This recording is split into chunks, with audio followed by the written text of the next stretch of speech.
The First Punic War was incredibly low stakes, which is why in our timeline the Carthaginians basically just gave up, and why even if they had pushed to win, the difference wouldn't be huge. Carthage would control Sicily, but they'd have less incentive to go on the offensive as they did after their loss in the First Punic War. Instead, after some instability in paying off their mercenaries, Carthage would return to a trading empire. They may form some alliances with the Celts and Iberians, but they'd be unlikely to focus on the military.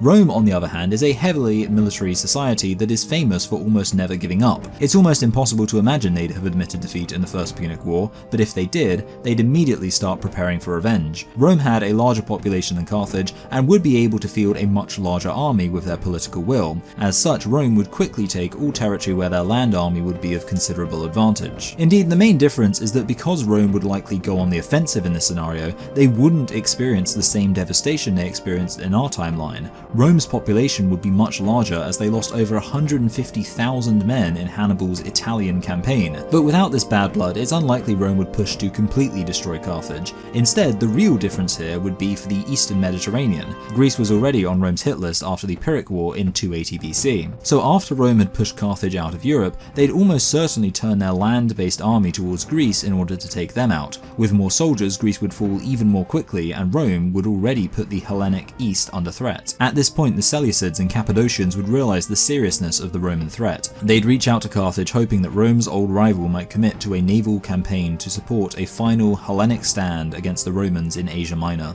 Check the comments if you're interested in part 2 of this alternative history series.